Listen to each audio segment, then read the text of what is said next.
Hello friends, કેમ છો? मजाમાં? कैसे हो दोस्तों? बढ़िया।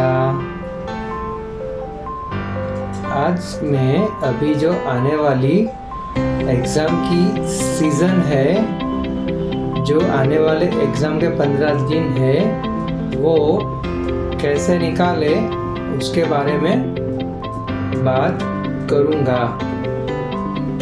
थोड़ी थोड़ी एग्ज़ाम की टिप्स दूंगा, जिससे जो सब विद्यार्थी है, उनके माता पिता है और उनके शिक्षक है, उनको थोड़ी राहत मिलेगी।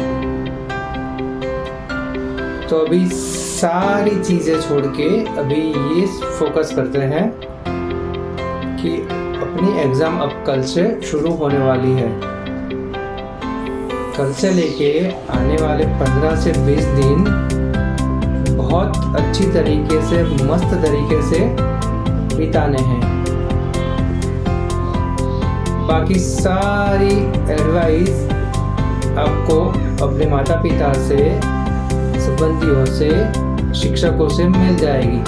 जैसे कि एग्ज़ाम देने से पहले क्या क्या लेके जाना है, कैसे रहना है, कैसे कपड़े पहनना है, क्या खाना है, क्या नहीं खाना है, सारी चीज़ें आपको व्हाट्सएप के थ्रू या किसी भी मोड से आपको मिल जाएगी। तो वो सारी चीज़ें ज़रूरी है, उसको फॉलो ज़रूर करें।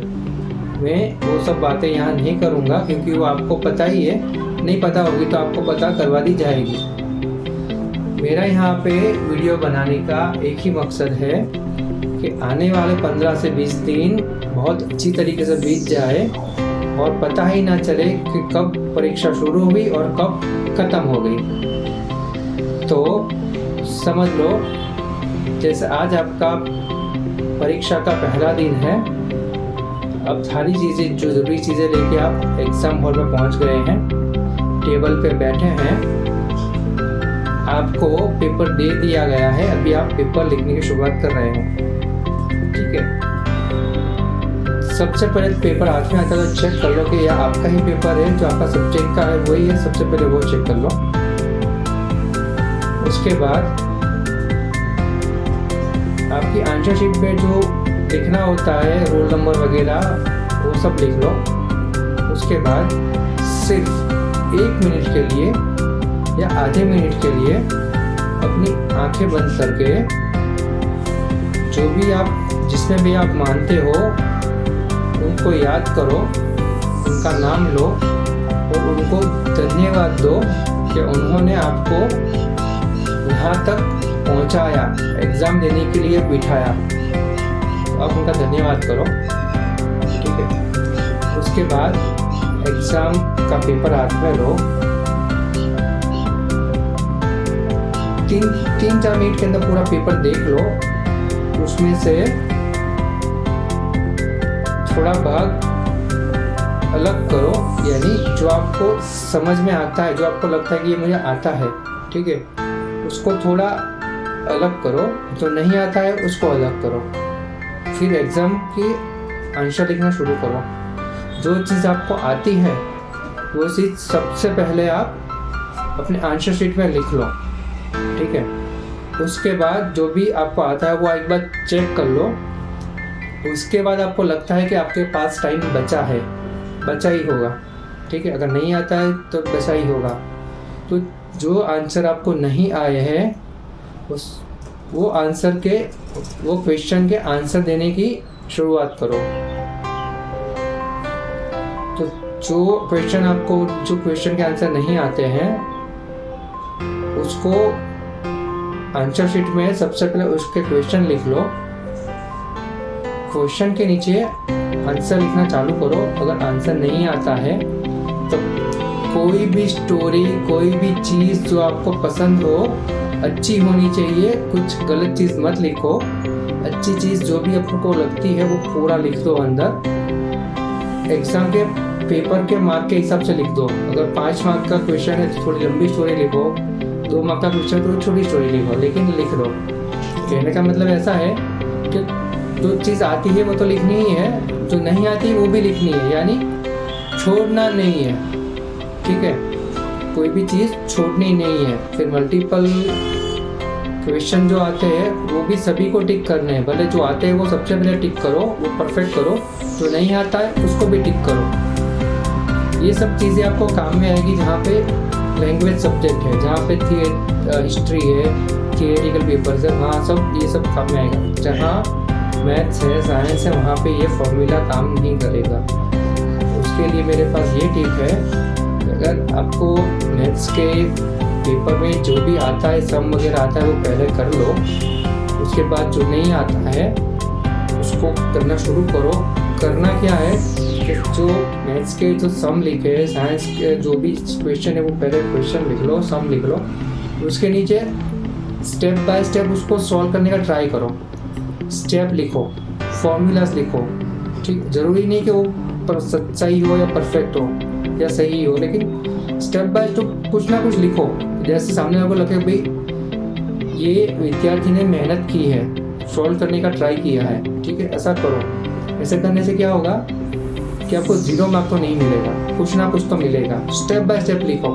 ठीक है, ये सब एकदम इजी फॉर्मूला, क्योंकि देखो इतने सारे बच्चे हैं, इतने सारे लोग एग्जाम दे रहे हैं, तो हर एक टीचर को ऐसा नहीं हर एक पूरा डिटेल में जाएगा, पूरा डिटेल में चेक करेगा। उसको तो क्या है कि 5 मार्क का एक क्वेश्चन है तो इतना ही होना चाहिए आंसर, 2 मार्क का क्वेश्चन उसका आंसर इतना होना चाहिए, मैथ्स में ये स्टेप ये है कि वो ही चेक करेगा, कोई डिटेल में चेक करने वाला नहीं है।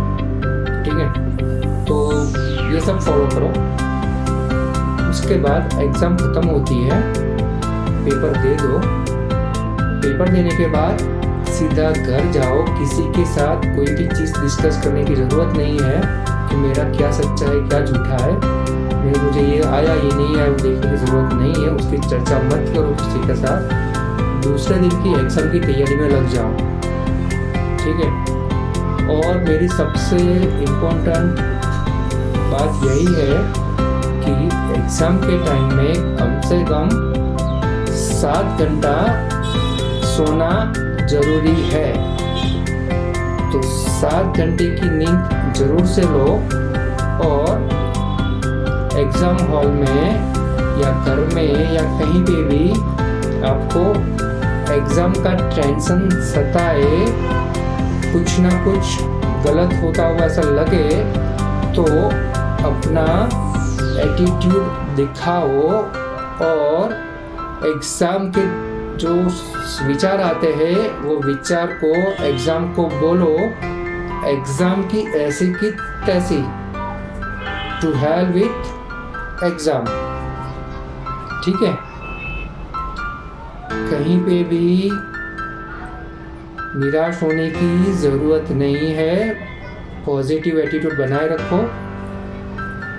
यही चीज़ आपको एग्ज़ाम में बहुत काम में आएगी। टेंशन नहीं लेना है, बिना टेंशन के एग्ज़ाम देना है। समझ गए?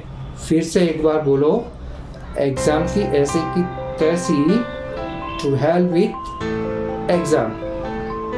ठीक है, तो सारे विद्यार्थियों को मेरी तरफ से all the best.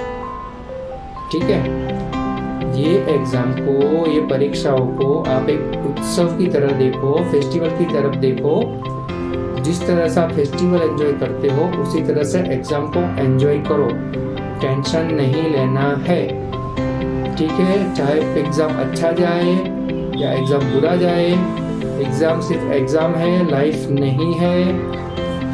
Actual life आपकी एग्ज़ाम ख़त्म होने के बाद शुरू होने वाली है।